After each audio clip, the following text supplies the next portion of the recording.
Ripley's recently purchased the most expensive dress ever sold at auction.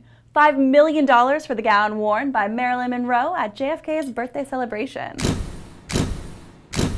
With a price tag like that, I don't blame the blondie for not slinking out of a cake to sing "Happy Birthday, Mr. President," but it would have made for a memorable entrance. On today's episode of Cool Stuff, Strange Things, how the hell did the tradition of girls jumping out of cakes start anyway?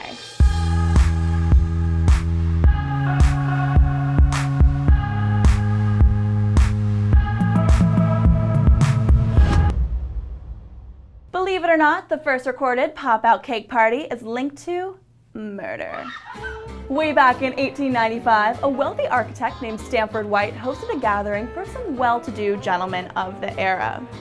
During the party, an unusually large pie was rolled out, and unexpectedly out popped a scantily clad young girl by the name of Susie Johnson. Now, don't worry, Susie's pretty little face fared just fine. Behind the scenes of the party, however, Stanford was having an affair, which led to a scorned lover shooting him over a decade later. Hold a grudge much?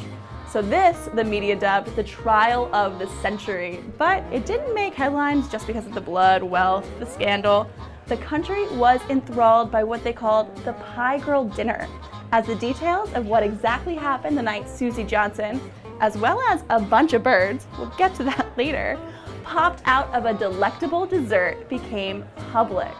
But this true crime caper and its feather friends stemmed from some ancient history, raging Roman dinner parties. First to mix food with live entertainment, they were also the predecessors to the turducken, cooking and stuffing one animal in another like a pig inside of a cow. Pretty much a paleo hot pocket. Chefs even created mythical beasts like the cockatrice, which was a bizarre Buffalo Bill slicing of a pig and a chicken into a new animal. They were even fond of staging their food to look like it was living, like an apple in a pig's mouth, or plating a fish swimming in a sea of sauce. So the next logical step, obviously, was using live animals. By the end of the Middle Ages, it was really popular to stuff live birds inside of food in order for them to fly out once something was sliced open. So how did this actually happen? You just imagine those poor little birds stuffed inside of a pie, baking. It's super sad. Think more along the lines of a pot pie rather than a Twin Peaks slice of cherry. The crust, was thick and baked first, later placed on top to form a lid. This is getting quite messy, like that of a pot, hence the term pot pie. The birds would then be set inside and the lid put on prior to serving, so these little guys wouldn't actually be baked inside, thank God.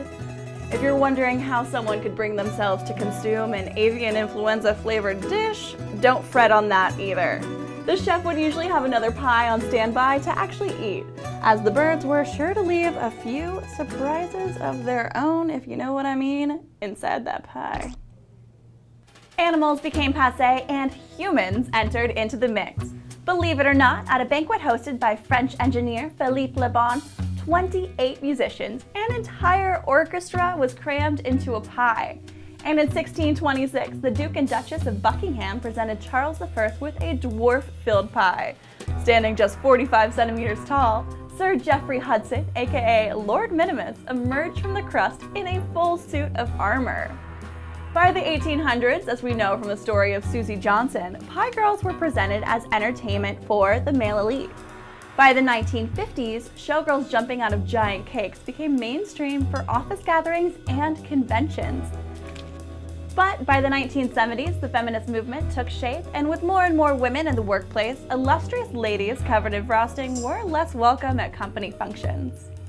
The tradition faded away to the deepest, darkest depths of the bachelor party and to vortexes of vice like Las Vegas. However, it was not completely lost. From Some Like It Hot, in which a thug pops out with a machine gun, to more recent examples like Mariah Carey's Loverboy music video, we can thank pop culture for keeping this tradition alive.